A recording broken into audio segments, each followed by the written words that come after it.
കുടിവെള്ളത്തിനായി നമ്മളെല്ലാവരും ആശ്രയിക്കുന്നത് കിണർ വെള്ളമാണ് അല്ലേ. നമ്മുടെ വീട്ടിലുള്ള കിണർ വെള്ളം നമ്മൾ ഏറ്റവും സേഫ് ആണെന്ന് വിചാരിച്ച് കുടിക്കുകയും ചെയ്യുന്നു. എന്നാൽ നമ്മൾ അറിയാതെ, നമ്മൾ ശ്രദ്ധിക്കാതെ നമ്മുടെ ഉള്ളിലേക്ക് എത്തുന്ന ഒരു അപകടമുണ്ട്. പ്രത്യേകിച്ച് നിങ്ങൾക്ക് വിട്ടുമാറാതെ നെഞ്ചരിച്ചിൽ, പുളിച്ചു തകട്ടൽ, ഏമ്പക്കം, വയറിനകത്ത് അൾസർ ബാധയുണ്ടെങ്കിൽ ശ്രദ്ധിക്കുക. അതിന് കിണർ വെള്ളം ഒരു പ്രധാന വില്ലനാകുന്നുണ്ട്.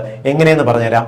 കിണർ വെള്ളത്തിനകത്ത് നമുക്ക് വയറിനകത്ത് അൾസർ ഉണ്ടാക്കുന്ന ഹെലിക്കോബാക്ടർ പൈലോറി എന്ന് വിളിക്കുന്ന ബാക്ടീരിയയുടെ സാന്നിധ്യം പ്രത്യേകിച്ച് നമ്മുടെ ഇന്ത്യയിൽ, നമ്മുടെ നാട്ടിലുള്ള കിണർ വെള്ളത്തിൽ കണ്ടെത്തിയിട്ടുണ്ട്.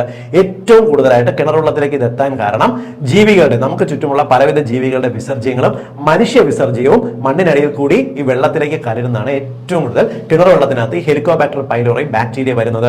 പലപ്പോഴും ഈ ബാക്ടീരിയ നമ്മൾ ശരിയായിട്ട് ചൂടാക്കാതെ വെള്ളത്തിലൂടെ ഉള്ളിലേക്ക് എത്തിക്കഴിഞ്ഞാൽ അത് നമ്മുടെ വയറിനകത്ത് വളരെ പെട്ടെന്ന് തന്നെ ഗ്യാസ്ട്രൈറ്റിസ്, നെഞ്ചരിച്ചിൽ, പുളിച്ചു തേട്ടൽ പോലുള്ള പ്രോബ്ലംസും പലപ്പോഴും ഈ ഒരു അൾസറും ഉണ്ടാക്കുന്നതിന് കാരണമാകാറുണ്ട്.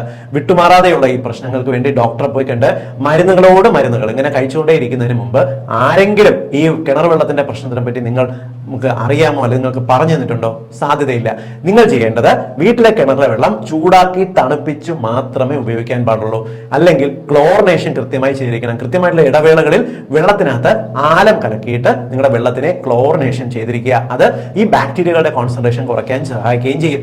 ഈ ബാക്ടീരിയകളോടൊപ്പം തന്നെ നിങ്ങൾക്ക് വിട്ടുമാറാതെ ടെൻഷനോ ഇല്ലെങ്കിൽ ഇപ്പൊ സമയത്തിന് ആഹാരം കഴിക്കാത്ത സ്വഭാവം ഉണ്ടെങ്കിൽ നിങ്ങളുടെ വയറിനകത്ത് പിന്നെ ഈ ബാക്ടീരിയകൾ വിട്ടുമാറാതെ കണ്ടുവന്ന് വരാം. അതുകൊണ്ട് കിണറിലെ വെള്ളം ചൂടാക്കി തണുപ്പിച്ച് മാത്രമേ ഉപയോഗിക്കാൻ പാടുള്ളൂ.